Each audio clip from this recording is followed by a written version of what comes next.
El, el- el universitario de estos tiempos tiene ese perfil, ¿no? Ser un investigador constante. Y así también lo debe promover el docente. Docente que no promueve aquello, entonces no es consciente de su papel como catedrático universitario. Bien, en ese sentido, dentro del proceso de investigación se encuentra pues la etapa de la redacción, ¿no? Y en la etapa de la redacción, el estudiante investigador debe tener la capacidad de seleccionar la información previamente a la redacción. Selecciona la información. Y seleccionar la información significa de que tú vas a considerar lo esencial, ¿ya? Y obviamente dejar de lado lo secundario, dejar de lado aquello pues que no tiene un papel esencial. Justamente ahí entra a tallar eliminación de oraciones, ¿no? En otras palabras, considerar las oraciones esenciales y eliminar todas aquellas oraciones, pues, que no aportan a la cuestión esencial de tu investigación. Entonces, una etapa previa en la preparación de esa actitud investigativa en los alumnos universitarios es un examen de admisión que propone el tema de eliminación de oraciones. ¿Correcto? El objetivo, como muy bien lo dice, es identificar el enunciado impertinente para su posterior eliminación. ¿A quién llamamos enunciado impertinente? Aquella oración que atenta contra alguna característica del texto. Básicamente, el texto en el ámbito de la actitud verbal posee tres características, ¿no? La unidad temática, la suficiencia informativa y la llamada coherencia, ¿ya? Entonces, estos enunciados impertinentes, que también se les conoce como vicios de redacción, atentan contra alguna de estas características textuales. Por ejemplo, ¿no? Un enunciado impertinente o vicio de redacción puede ser la disociación, que atenta contra la unidad temática de un texto. Un enunciado impertinente o vicio de redacción puede ser la redundancia, que atenta contra la brevedad de un texto. Y un enunciado contradictorio, ¿no? Impertinente o vicio de redacción, como esta, la contradicción, atenta contra la coherencia textual. ¿Ya? Contra la coherencia textual. En ese sentido, jovencitos, lo que vamos a ver ahora es cada uno de estos enunciados impertinentes o vicios de redacción, ver las características y la manera de cómo procedemos para el desarrollo de estos ejercicios, para abordar estos ejercicios. Entonces, vamos con justamente estos vicios de redacción, estas oraciones impertinentes. La primera es la disociación. Cuando yo hablo de disociar, se opone a la palabra asociar. Mientras que asociar te da la idea de reunir, de unir, disociar te da la idea de alejar, distanciar o eliminar, ¿sí o no? Disociación. Algunos teóricos consideran dos tipos de disociación. La disociación llamada alejamiento temático o la disociación denominada rompimiento temático. En este caso, por cuestiones didácticas, ¿no? He representado cada enunciado, porque los ejercicios de eliminación de oraciones están formados por enunciados, que pueden ser oraciones o frases, y son 5 generalmente, ¿no? Son 5. La UNI plantea este ejercicio de eliminación, ¿no? También la Universidad San Agustín plantea este tipo de ejercicios, ¿no? Algunas universidades en el interior del país también como UNEVAL, que queda en Huánuco, y otras universidades plantean estos ejercicios de eliminación. El alejamiento temático, entonces, ¿en qué consiste? Si te das cuenta, acá tengo 5 oraciones representadas por estas figuras geométricas. Entonces, ¿qué sucede? Que la tercera oración es un cuadrilátero al igual que las demás, pero contiene la B de barco, o sea, sentido figurado, ¿no? Es decir, ¿qué quiere decir esto?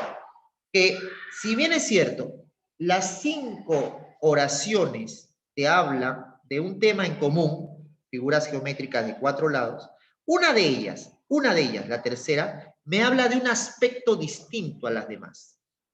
Ejemplo, Es como que las 5 oraciones me hablaran sobre la papa, ¿no? Las 5 oraciones me hablaran de la papa, la papa, la papa, la papa. ¿Correcto? Y una de ellas, ¿ah? Perdón, ¿no? Las 5, y la mayoría de ellas me hablan sobre el cultivo de la papa, pero una de ellas me habla sobre la importación de la papa. Entonces, ¿qué observo? Observo que la unidad temática es correcta, ¿no? La papa. Pero que una de ellas me habla de un aspecto distinto a las demás, ya que me habla de la importación de la papa y no me habla del cultivo de la papa o de la siembra de la papa como sí lo hace la primera, la segunda, la tercera y la cuarta. Por eso Leli. El otro tipo de disociación es el rompimiento temático, una ruptura. Este es sencillísimo, porque acá ves que 5 figuras geométricas, pero ¿qué ves? Que la segunda es un triángulo, ¿verdad? Por eso se elimina. Es como que como si 4 oraciones hablaran de la papa, la papa, la papa, la papa, la papa, y una oración me habla sobre el camote, ¿sí o no? Y por eso se elimina, porque está disociando, está rompiendo la unidad del tema. ¿Ves? Entonces, a eso se denomina disociación. En términos generales, será una oración que se aleja del tema o que rompe con el tema. Muy bien, sigamos. Vamos con el otro criterio, el criterio de redundancia, es decir, la redundancia es un vicio de redacción o es una oración impertinente. ¿Ya? ¿En qué consiste la redundancia? Como dice acá, la redundancia es la repetición de información. La redundancia es la repetición de información, chicos. Es un vicio de redacción que atenta contra la brevedad del texto. ¿Ah? Es un vicio de redacción que atenta contra la brevedad del texto. Hay 2 tipos de redundancia. La redundancia simple, como ustedes pueden observar, y la redundancia compuesta. ¿Qué es la redundancia simple? Fíjate, es cuando 2 oraciones repiten información. O básicamente una de ellas está repitiendo información de otra, pero la que repite contiene ¿qué? Repite información, pero en menor cantidad o en menor calidad. Entonces, si tengo 2 oraciones, ¿ya? Y una de ellas repite información, ¿qué me dice la teoría? Se elimina la de menor información o la de menor calidad informativa. ¿Está bien? Y la redundancia compuesta es cuando más de 2 oraciones repiten información. ¿Ya? En este caso, fíjate acá. La primera oración está contenida, parte de la primera está contenida en A, y parte de la cuarta oración está contenida acá, en la tercera oración. ¿Ves? Debiendo eliminarse. Redundancia compuesta. ¿Ah? En síntesis, ¿qué es redundar? Es repetir información que ya se ha mencionado de manera más detallada en otro u otros enunciados. ¿Sí? Y por último, ¿a quién tenemos? Tenemos a la contradicción, chicos. La contradicción es un vicio de redacción que atenta contra la coherencia del texto. ¿Ves? Acá podemos observar que 4 de ellas te hablan en un sentido de un aspecto y una de ellas habla en contra de ese sentido. Hay una contradicción. Su presencia en exámenes de admisión es casi nula, ¿no? Porque es difícil que alguien contradiga su posición, ¿ya? ¿Correcto? Pero hay que tomarla en cuenta, ¿ya? Muy bien. Ahora, un caso especial. ¿Qué pasaría? Esto es inusual, pero siempre es bueno pues tomarlo en cuenta, ¿no? ¿Qué pasaría? ¿Qué sucede acá? Tengo 5 enunciados. ¿Qué observo? Que una de ellas disocia y 2 de ellas repiten.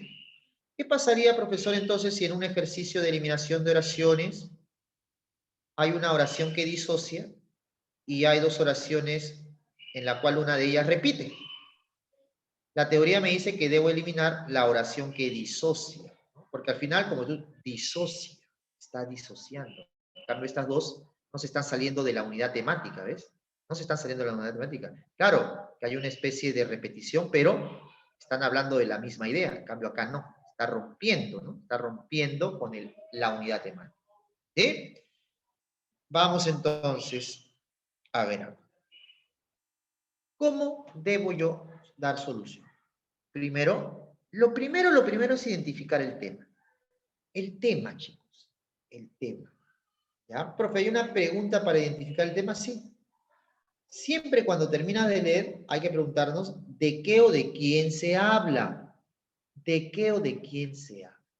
¿De quién se habla? Se habla del Congreso, se habla del conformismo, se habla de la lealtad, se habla de la teoría de Einstein, se habla de las vacaciones de verano, etc. Una vez que tú identifiques tu tema, debes hacer un resumen de tu texto. Y ese resumen se puede hacer mediante un título o mediante una oración. Ese es el llamado tema central. ¿Qué se dice principalmente del tema? ¿No? ¿Qué se dice principalmente? A continuación identificamos la oración impertinente, que puede ser eliminada por disociación, redundancia o contradicción. Y por último, eliminamos la oración impertinente.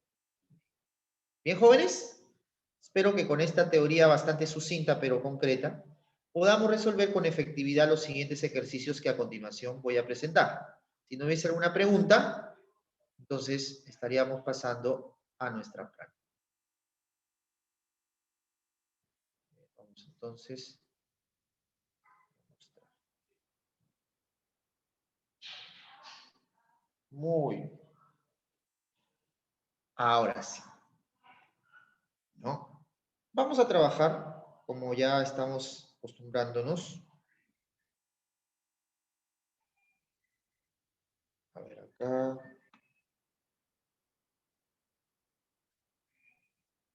Son 15 ejercicios. Vamos a trabajar en 5 bloques de 3, ¿no? 3 en 3.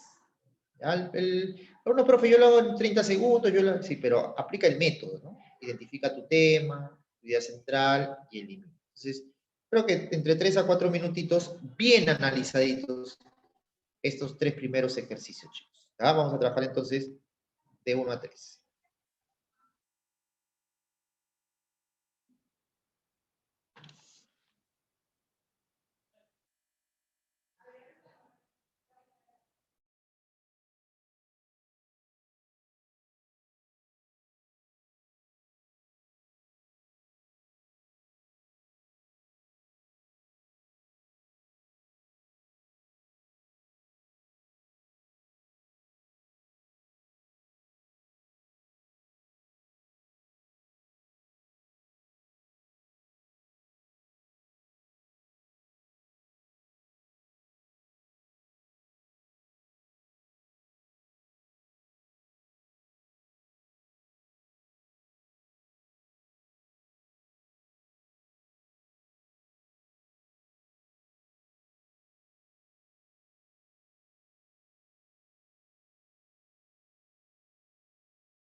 A ver, jóvenes, muy bien. Vamos a ver cómo les ha ido, ¿ya?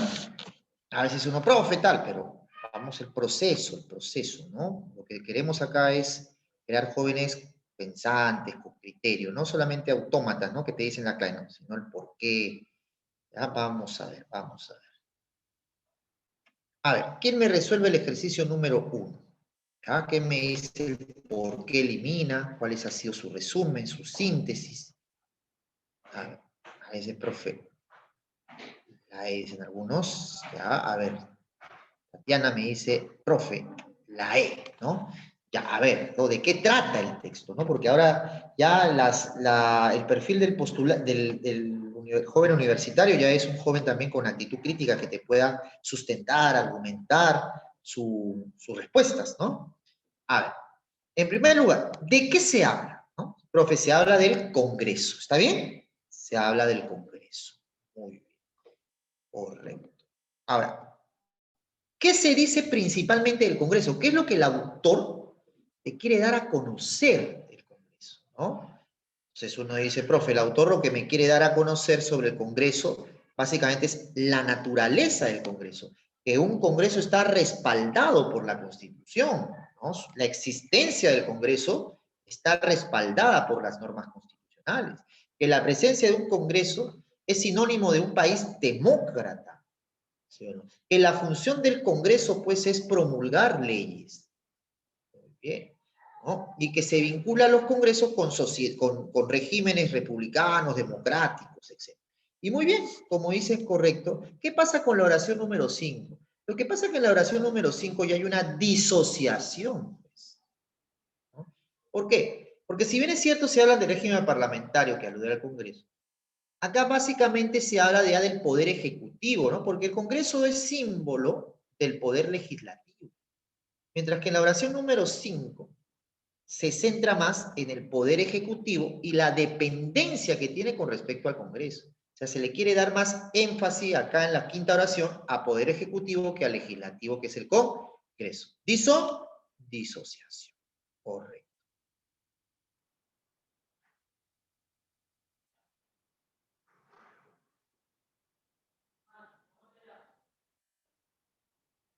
Muy bien.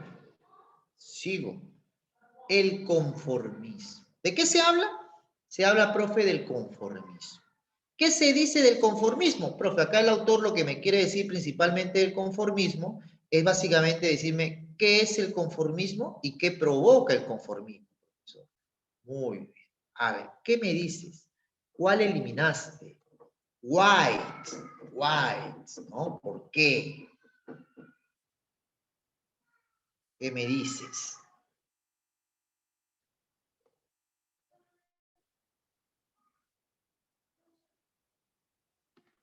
¿Qué me dices? A ver. ¿Mm?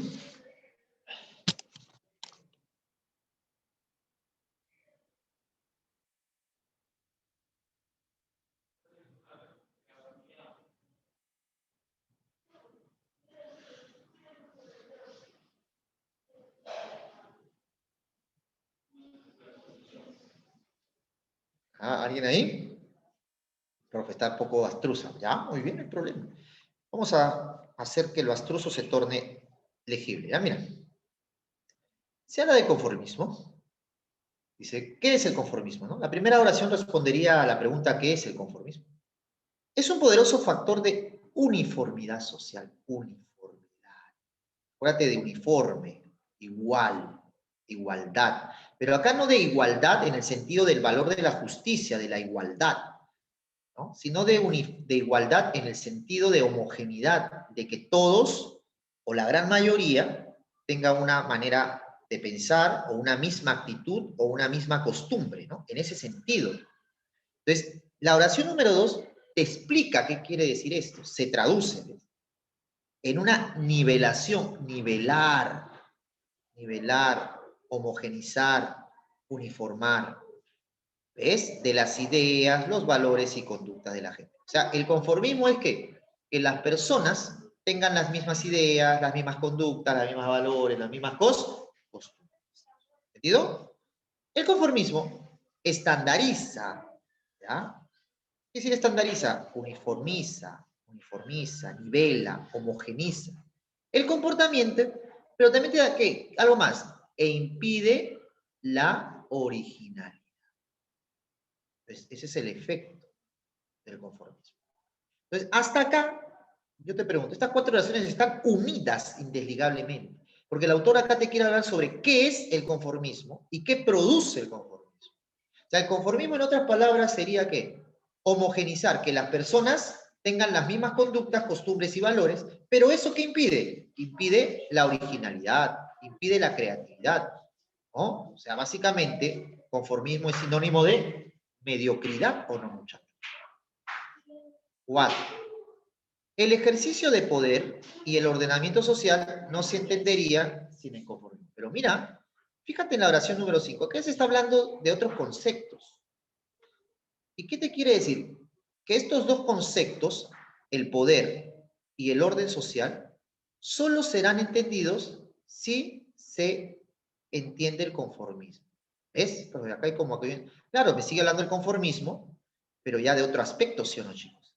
¿No? Acá hay una disociación, o en el primer caso, un alejamiento temático. O sea, las 5 me hablan de conformismo, pero la número 4, ¿qué? Se está centrando que para comprender estos dos conceptos, poder y ordenamiento social, debo comprender qué es el conformismo. Ahora, 5, ¿qué dice? El conformismo está en la base de muchos fenómenos sociales. Acá ya vuelve exclusivamente a hablarme de un aspecto del conformismo. ¿Sí o no? ¿Bien? Entonces, la pobreza es un fenómeno social, ¿sí o no, muchachos? La pobreza. O sea, se puede entender también que la pobreza es producto de qué? Del conformismo, ¿sí o no? Personas que de repente tienen, bueno, tienen el vaso de, tienen su, ¿no? ¿Cómo se llama esto? El programa de asistencia social, ¿no? Le dan, al mes le dan su quinoa, su cuáquer, su arroz, su leche. Entonces se quedan ahí, se conforman, ¿no? Se conforman, ¿no? Entonces la pobreza puede ser entendida por el conformismo también. Entonces, la oración que se aleja, que se hizo, es la 4, ¿sí o no, muchachos? La oración. Disociación. Y por último, ¿qué me dice el ejercicio 3? ¿De qué se habla, chicos, en el ejercicio 3? ¿De qué se habla? ¿No? ¿Qué es lo que el autor te quiere dar a conocer? ¿De qué se habla? De la literatura, profe. Muy bien, la literatura. ¿No? Que dice, es el arte de producir fantasía inspirada en la realidad. La literatura no puede estar alejada de la realidad. Ahora mira, los libros famosos esperan ser leídos. Luego, la buena literatura. ¿Sí o no? ¿Te das cuenta o no? ¿Ah? Con todo también ella, la literatura. Entonces, ¿de qué se habla? De la literatura, profe. ¿Qué el autor te dice de la literatura? Que la literatura es producto de, ¿no? Es la inspiración de la realidad. ¿Ah? Es la fantasía inspirada en la realidad.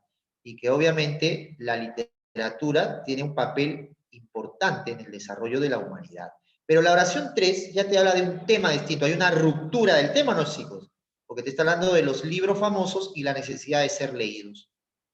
¿Ves? ¿Son distintos o no? Hay una disociación también en el ejercicio número 3. ¿Entendido? Pero que sí, ¿no? Cualquier cosita, estoy a su disposición, me escriben. Vamos a trabajar entonces por los otros 3. Vamos con ejercicio 4, 5 y 6, por favor.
Muy bien.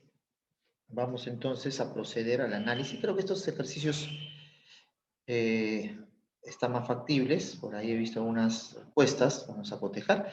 Claro, el ejercicio número 4 nos habla sobre el filósofo racionalista René Descartes, ¿no?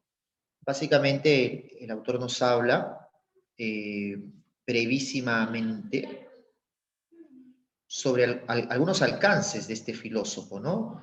Que cultivó el racionalismo, por ejemplo, de que fundó el método de la duda, ¿no?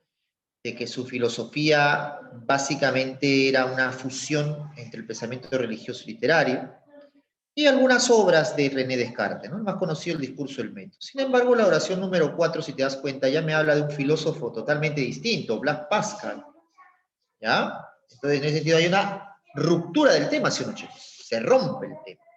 ¿Ya? Hay una disociación por ruptura temática. Elimino, elimino la oración número 4.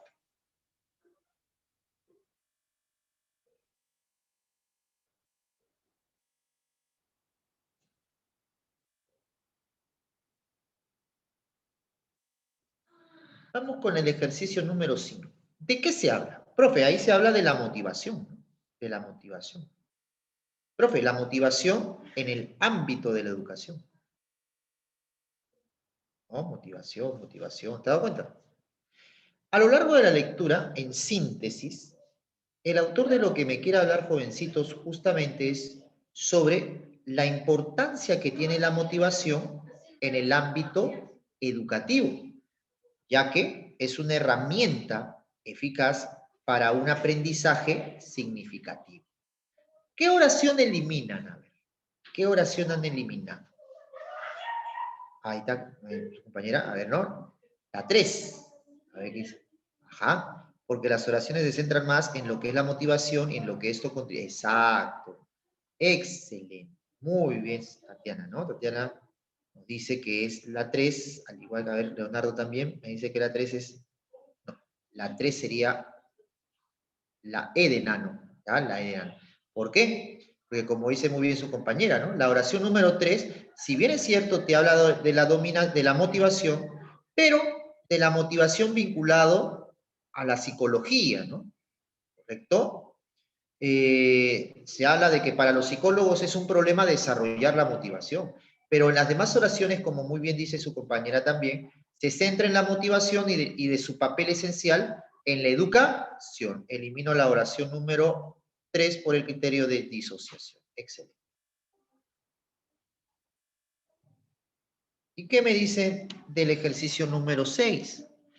¿No? El ejercicio número 6 me habla de los virus, pero de los virus como agentes infecciosos, desde un punto de vista biológico, ¿sí? Ahí elimino la oración número 1, porque ahí se habla de los virus, pero de los virus informáticos. ¿Te has dado cuenta o no? Claro, profe, lo excelente. Acá eliminamos la D de dado, porque si bien es cierto me habla del virus, pero no de los virus biológicos, sino informáticos. ¿Muy bien? Pero chicos, a ver, 3 minutitos de 7 a 10. A ver.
Listo, a ver. ¿Qué me dice? ¿Cómo va el ejercicio número 7, no? El ejercicio número 7 me habla sobre el sumar. ¿De qué se habla? Sobre el sumar. Bien, a ver. ¿Qué me dice? La oración 1 me define qué es el sumar, reunir en una sola varias cantidades homogéneas. La 2, que la suma es considerada la primera aparición matemática que se conoció. La suma se realizaba utilizando elementos concretos. La cultura inca utilizó cuerdas de colores vistosos para realizar esta operación matemática. En el incanato se utilizó cuerdas de diversos colores.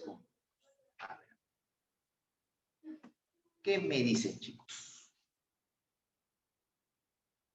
¿Cuál eliminan y por qué?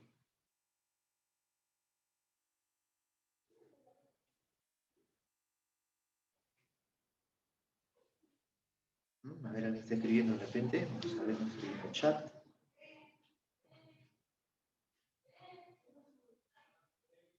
Ahí está. En la 7 se elimina la 4. Ya. A ver, ya. ¿Qué más? ¿Qué dice Tatiana? Por ahí también. Un compañero me echó que la 4 se elimina.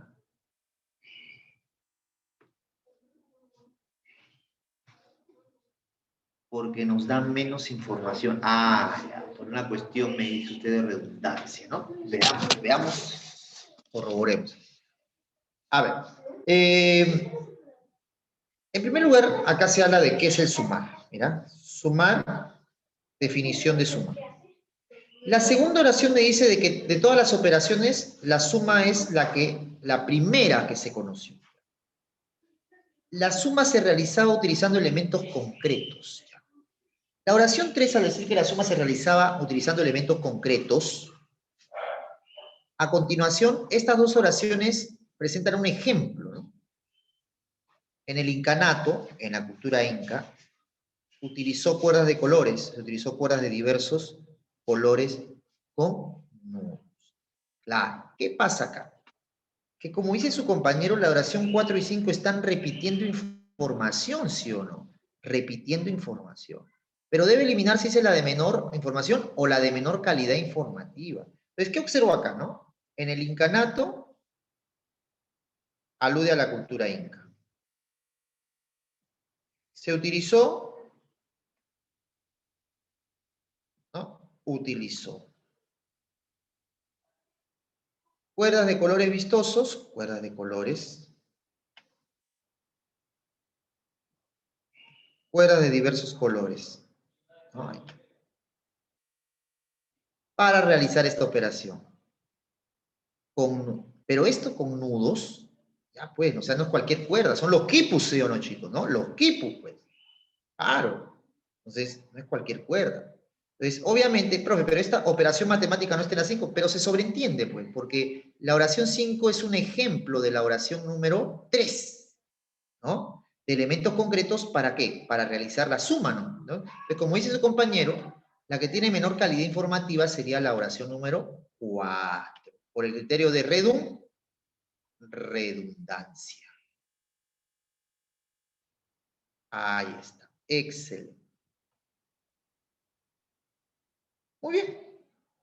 El ejercicio número 8. ¿De qué me habla el ejercicio número 8? El ejercicio número 8 se habla de la utilización de la geometría para la construcción piramidal, ¿sí o no, chicos? Desde la antigüedad muchos pueblos utilizaron la geometría. Los egipcios construyeron monumentos funerarios faraónicos de forma piramidal. Aquí está, pues, ¿no? Justamente, si construyeron monumentos de forma piramidal, se infiere que utilizaron la geometría. Incluso las civilizaciones antes de la llegada de Colón construyeron también pirámides escalonadas. Son un ejemplo de cómo otra civilización antigua, como las precolombinas, utilizaron la geometría al realizar monumentos de forma piramidal. Destaca la pirámide Achetú de la cultura maya, dice. Entonces, ¿de qué se habla?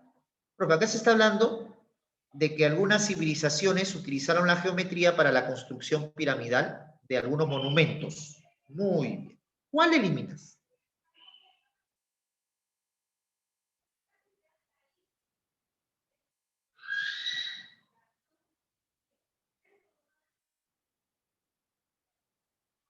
¿Cuál eliminarías?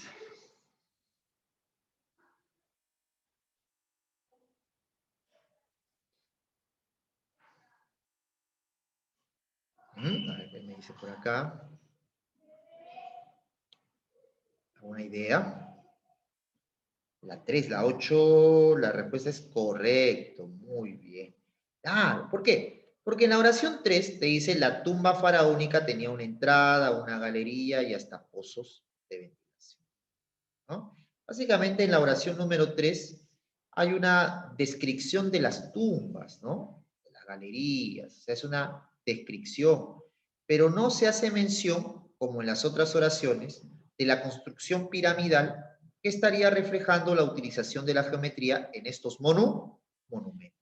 La 5 se queda porque es un ejemplo de una pirámide en la cultura maya, civilización precolombina, donde se utilizó la geometría para su construcción. Muy bien. Eliminó la 3 por el criterio de disociación.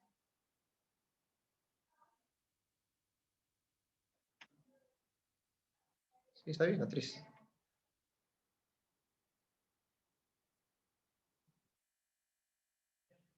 Vamos con el ejercicio número 9. ¿Qué me dice?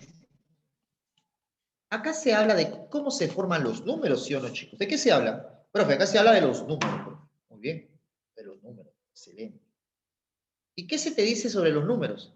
¿Cómo se forman los números?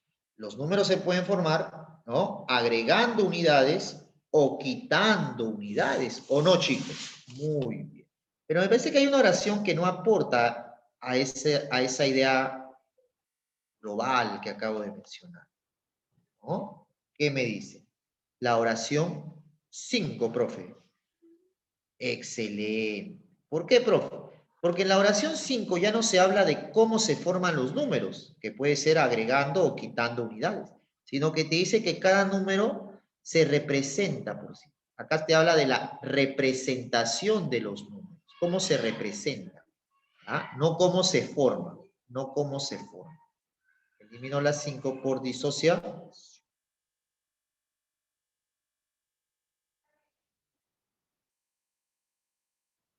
Y por último, ¿de quién se habla?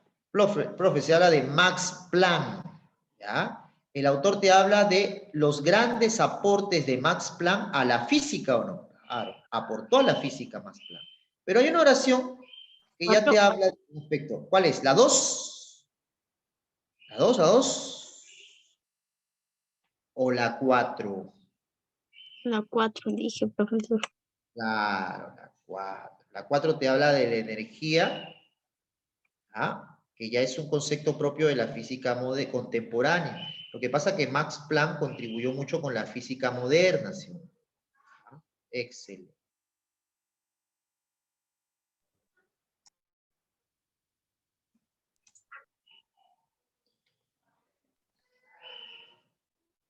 Muy bien. A ver, yo sé que algunos de los profesores ya avanzados ya. Entonces te voy igual 3 minutos para que me termine ya, porque algunos están por terminar, le falta 2 ejercicios, otro le falta 3. Ya vamos entonces a terminar de 11 a 15.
Bien, chicos, ahora sí. Por ahí han dado unas respuestas. Claro, acá de qué se está hablando específicamente, ¿no? Características del Titicaca, ¿sí o no? Muy bien. Pero hay una oración que no se centra en el lago Titicaca. Fíjate bien. ¿Ya? Hay una oración que no se centra en el lago Titicaca. Lo que pasa es que dice emisario ese río que nace en el lago Titicaca. Pero fíjate que la oración 4 dice de los suros, o sea, se está hablando ya de un pueblo amerindio. La 4.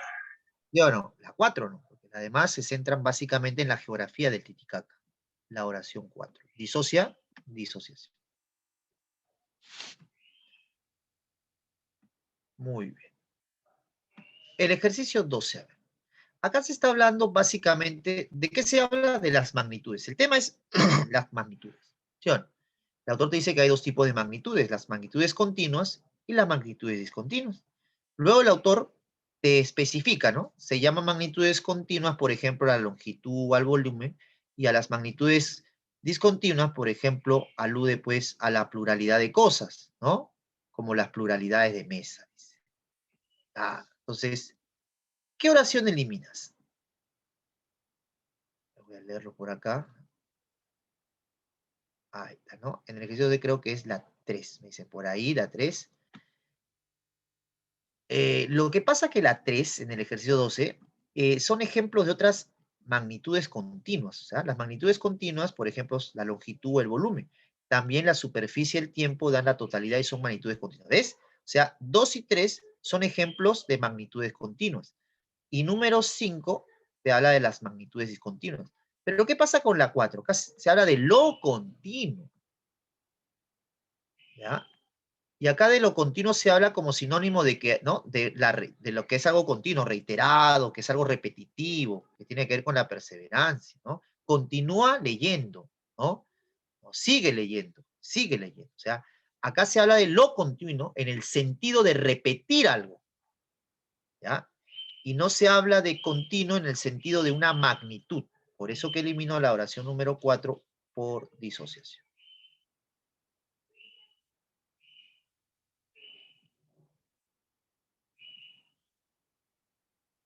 Muy bien.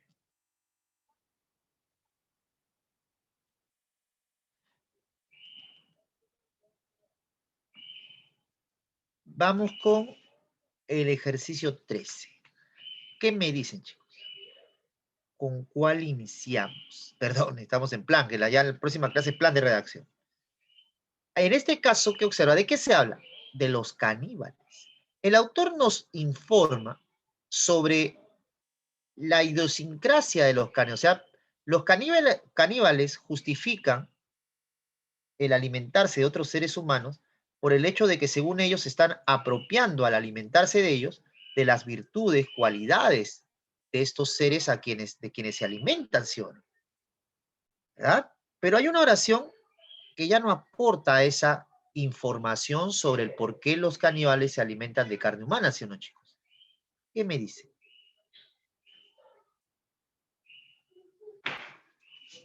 Por favor.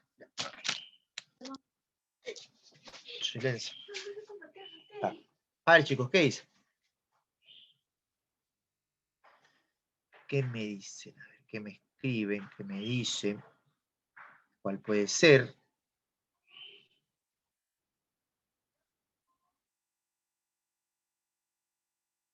Ajá.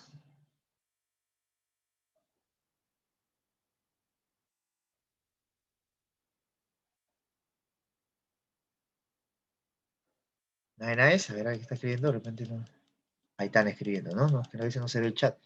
Creo que sería la 5, la 5. A ver. La que elimina, exacto, tiene razón, se va a la 5, ¿no? Actualmente la ciencia ha desbaratado los prejuicios de estos caníbales. Lo que pasa es que desde 1 a 4, como te das cuenta, el autor simplemente nos informa sobre el por qué los caníbales se alimentan de carne humana, nada más. Pero ya la oración número 4 te habla de que la ciencia que ha echado por la borda la manera como ellos piensan. Ya esa es una opinión científica y ya escapa a lo mero informativo. Elimino la 5. Vamos con la penúltima.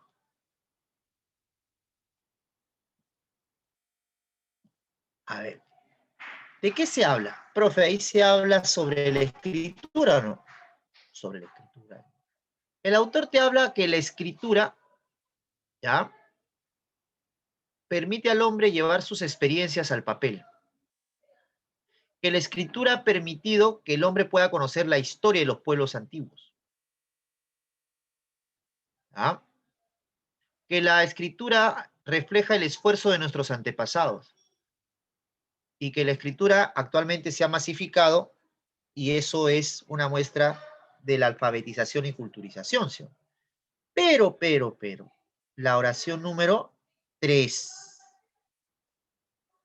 te habla de la prehistoria. ¿Pero qué tiene que ver la prehistoria? En primer lugar, en la prehistoria no existía la escritura.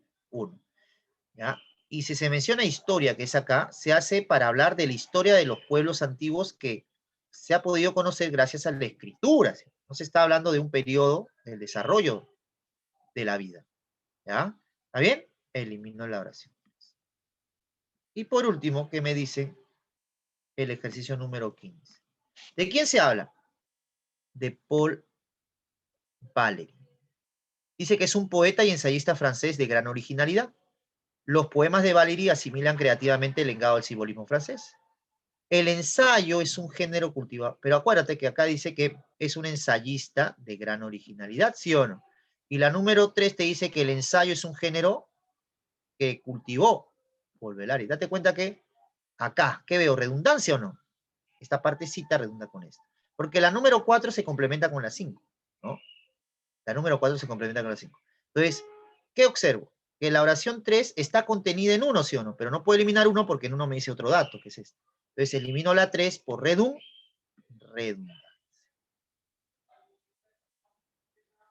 Excelente. Bueno, jovencitos, ¿no? Ha sido bastante rápido pasado, pero espero que, ¿no?, se haya poco a poco consolidando estos temas. Hay que practicar, ¿ya? Seguro esta semana vamos a ver plan de redacción y la próxima semana, el lunes de la próxima semana, vamos a hacer una recapitulación de estos dos temas con ejercicios y luego vamos a entrar la próxima semana a comprensión de lectura. Muy bien, entonces chicos, los dejo, que pasen un feliz día martes y nos vemos Dios mediante el día jueves. Bye bye chicos. Profesor, Sí, profesor. Hasta luego, hasta luego. profesor, una pregunta. Sí, sí, sí. ¿Con quién tengo el gusto? A ver. ¿Cuál Nicole. seminario hipotecario? ¿Qué Sí. tal, Nicole? Buenas tardes.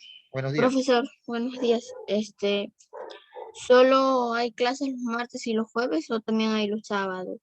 Ah, bueno, los martes y jueves tenemos. De martes y jueves, de 11 a 12, Nicole. Solo esos días nada más. Exacto, solo esos días. Ah, ya, ¿Ya, ya, Nicole? gracias. No, no te Sí. preocupes. Ya, chicos. Hasta luego, chicos. Voy saliendo para entrar a otro grupo.